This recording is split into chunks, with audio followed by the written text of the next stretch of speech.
Right, hello guys, and welcome to today's video. Today's video is a surprise video that I didn't expect to be making, not until probably Season 1 to be honest, but we've got weapon balance changes already here in Modern Warfare 3. Sledgehammer are getting on top of things, and they've started by already doing weapon buffs and nerfs this early into the game. I say this early, it's been a couple of weeks now into the game, but normally we don't really see like changes to the game that might actually massively affect the game, you know, when it comes to whether people pick assault rifles, pick SMGs. Not until Season 1 normally has been the case of Call of Duty, and this time around we're not. We're actually getting straight into it and buffing and nerfing some weapons. So I'll discuss that on top of the other things that they changed in today's update as of me recording, which is Tuesday the 21st of November. This weapon balance will be live, is live now in the game. So you guys will feel the effects of these, and you can go in and test these and see which weapons, you know, you like or don't like now. I'm sure some of you are camo grinding as well, so this information is quite useful to know, because obviously these guns are going to change. Could be recoil, could be anything. So, but I'll discuss that. So, the actual changes, the big weapon changes, they went straight for it. They've hit all the big hitters, okay? So we'll start off with the big one, the Holger 5.56, the assault rifle that is. They've decreased the headshot multiplier damage from 1.4 to 1.3. So I'm not sure what these will exactly will affect, but of course I imagine a lot of you watch Exclusive Ace, etc. Even in the game, obviously it has detailed statistics, so I don't know whether that will change certain ranges from being like a 3-shot to a 2-shot, or whether there's a certain distance where there's a 4-shot you can make a 3-shot. I'm sure that will affect that, so that's quite a big change there. Decreased neck, upper torso, arm, and hand damage multipliers from 1.1 to 1, so that's kind of crazy that I even had a multiplier for that. Like, the arms and the hand damage had a 1.1, so you were doing more damage than the, you know, a little bit more damage on those areas, which is a little bit weird. But yeah, they've reduced that down to 1, so basically whatever the flat damage of that bullet is now going to do that flat damage. It's not going to get a multiplier at all. Very interesting, that. And then increase the sprint to fire time from 210 milliseconds to 231 milliseconds. So 10%. That's quite a big change. There might be a couple of frames or two. You might notice that. Depends. I'm sure everyone's got their guns leveled up now. So it's going to be interesting to see how that affects that. Because I'd say that was probably, funny enough, obviously this gameplay in the background is with this gun. I'm pretty sure it's me leveling up. I don't think I have it fully leveled in this gameplay. But yeah, this gun was insane. It was absolutely busted, and I knew this gun was going to catch a nerf. I think everyone knew this gun was going to catch a nerf. It was even banned in pro play because of how broken it is. So, next up, the DG58. That is the burst assault rifle. This thing was disgusting. Like, we haven't had a burst rifle this good in Call of Duty for years, and I mean years. And this thing's insane. I think the last good burst assault rifle we ever had was the Itra Burst, which was a gun that came in the middle, well, near the end of World War II. That's the last time I can remember a good burst gun being in Call of Duty, but this thing was insane. But anyway, of course it caught a nerf. So decreased maximum damage from 44 to 40, 9%. That might make a big difference. So decreased medium damage from 35 to 33. That's a 6% change. Again, could make a huge difference. Decreased neck damage multiplier from 1.4 to 1.1. That's going to be a big hitter right there. If you're hitting those neck shots and up, it's not really going to do as much damage, it looks like. And increased burst delay from 100 milliseconds to 120. That's 20%. That might feel slow. I mean, this thing did shoot like really fast. Like, you could spam that thing like anything. So yeah, it's going to be, I feel like that's got hit pretty hard. We'll have to see how that is now. It could even be useless after that. These are some big changes to that weapon. Next up, the FR 5.56. I haven't actually had the chance to use this yet, so I don't know how good this was before. But you got decreased maximum damage from 44 to 43. Doesn't seem that crazy. That might affect some sort of ranges. Not a big hit, to be honest. Decreased near-medium damage range from 40 to 36. So that could be a big change there. That could have some effects in some gunfights. Decreased minimum damage from 36 to 33. So the bare minimum. So this might make things feel like a lot more hit markers if you're not hitting your shots. So make sure you hit your shots, of course. Decreased headshot damage multiplier from 1.5 to 1.4. Again, that probably affects some ranges, but I don't see how that's going to be a big hit. You know, if you hit those headshots, it feels like you're still going to get, you know, you're gonna feel the effect of hitting those headshots with it being a 1.4 multiplier. Decreased leg and foot damage multipliers from 1 to 0.9. See, if you're definitely not hitting your shots, if you're hitting them leg and foot shots, you're going to feel it now. That thing might turn to a hit marker machine. We'll have to see. Increased aim down sight time from 240 milliseconds to 260 milliseconds. So that you probably feel it'd be about a frame or two.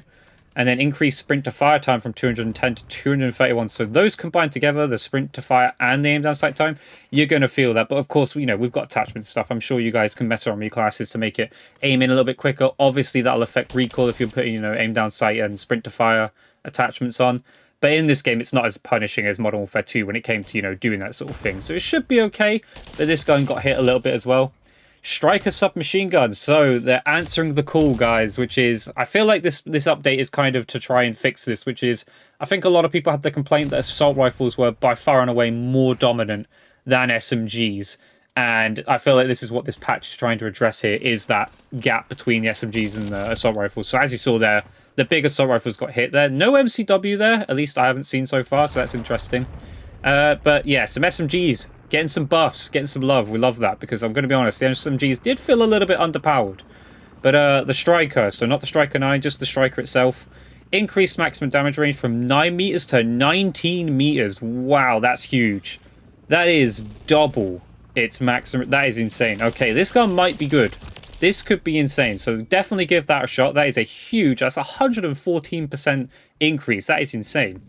Increased near medium damage range from 33 to 36, that's a plus 9%. Increased far medium damage range from 27 to 33, that's a 22% change. Decreased aim down sight time from 240 to 230, so it's going to even aim in quicker. That gun could be insane. Give the Striker a shout, you know. I know it's not the Striker 9, but the Striker itself might be pretty decent now. The AMR 9 increased lower torso, lower arm, and hand damage multipliers from 1 to 1.1. So you're going to be getting extra damage from that, so make sure you're hitting those shots. And then decrease sprint to fire time from 294 milliseconds to 206 milliseconds. Damn, that's crazy. That's a huge change. 30% here. That is insane. These are some crazy changes. Striker 9. Ooh, so this is getting hit with a nerf, so this must have been deemed a bit too overpowered. Decreased maximum damage from 32 to 27, so that's minus 16%. But they decreased the aim down sight time from 275 milliseconds to 225 milliseconds. So they did make it aim down sight quicker. However, it's lost its damage range. So this gun might have been outperforming at those longer ranges, or at least that's how Sledgehammer feel about it. Again, this is all probably backed by data in that. This isn't like... Don't get me wrong, the community obviously has a say and stuff. I'm sure they've listened to that feedback. But they do typically go off of the data of, you know, KDs and accuracies and all that sort of stuff when it comes to buffing and nerfing weapons. And it looks like this gun was outperforming at range, but needed to be able to, you know, perform like an SMG, so it's going to aim down sight quicker.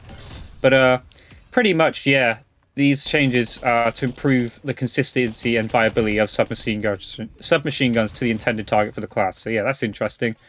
Ordnance glove removed undocumented reduction to the cook duration of frag grenades. So what that was quite a funny thing. I see some people troll themselves this.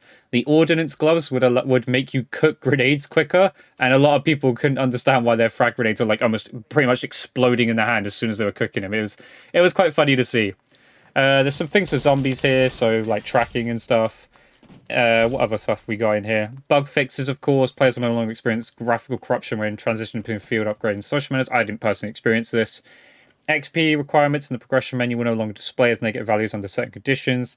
Attachments that are incompatible with the current section can no longer be equipped to weapon. Okay, so there must have been a thing about that. I did not notice that.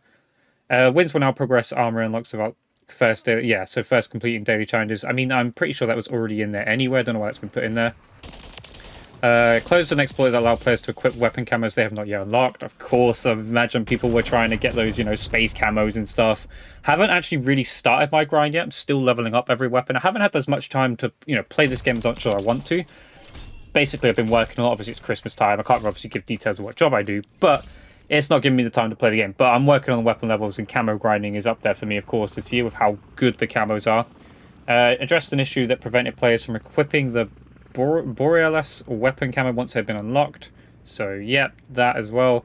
And resolved a crash that would occur while viewing weapon challenges. So, nothing too crazy outside of course, the weapon balancing update. So, I want to know your thoughts and opinions down below, guys. What do you think? Do you think this is an appropriate weapons buff and nerf? Did you see the changes that you want to see? Do you feel like there were other guns that maybe should have been touched or dealt with?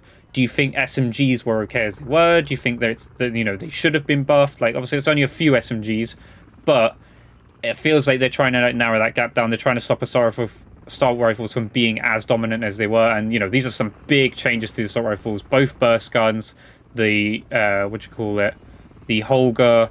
MCW didn't get touched, which I was quite shocked at. I feel like the MCW was a little bit on the good side, but I feel like they're going to leave it for now, I guess. Unless that's being saved for a Season 1 update, I don't know. But let me know your thoughts and opinions down below on on this new update. But I hope you guys enjoyed today's video. If you did, leave a comment, leave a like, subscribe notifications button. I'll catch you guys in the next video. Goodbye.